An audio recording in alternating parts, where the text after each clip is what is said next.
Grand Teton National Park there. This summer, millions of families will explore our great outdoors in our great national parks, but a lot of those trips are going to look different compared to last year. Nancy Chen's here to show us why. Nancy, good morning.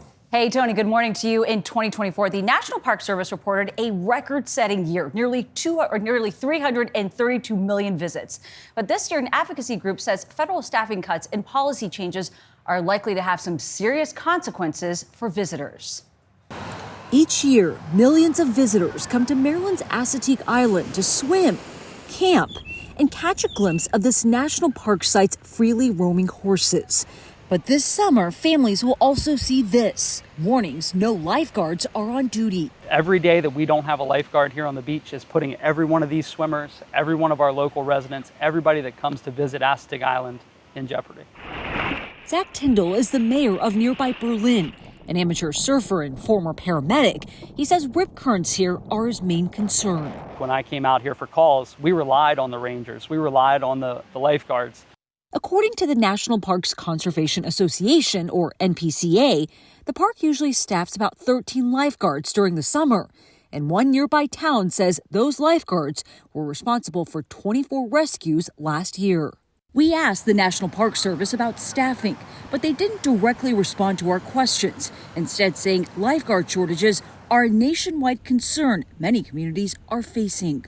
This is one of more than 430 National Park Service sites across the country. And the National Parks Conservation Association says the entire system is facing a full-blown staffing crisis. This was a policy put into place by DOJ and the current Trump administration that led to a complete hiring freeze on all hiring across the National Park Service. Ed Storelli oversees the Mid-Atlantic for the NPCA, which says staffing overall for the National Park Service is down 24% since President Trump took office, not including seasonal hires. Let's do the right thing before we see something bad. Virginia Senator Tim Kaine represents part of the area the park covers.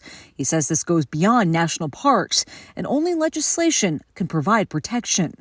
In Trump term 2, he's not waiting for Congress. He's just slashing, burning, firing people, laying folks off, cutting agencies, eliminating contracts. According to a Trump administration official, all fire, law enforcement, and public-facing park personnel are prioritized to remain in place.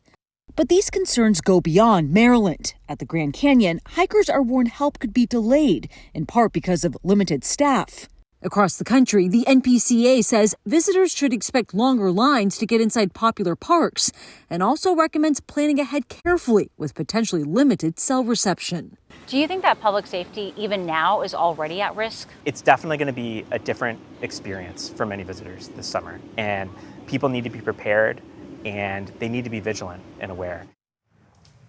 Now, since we first started reporting on this story earlier this month, the NPCA says the Interior Department has started providing funding for lifeguards in parts of the park. That said, the overall issue of staffing shortages at national park sites remain, and visitors should make sure to carefully check each park's website for alerts before they head out this summer. All right, Nancy, thank you very much. Appreciate it.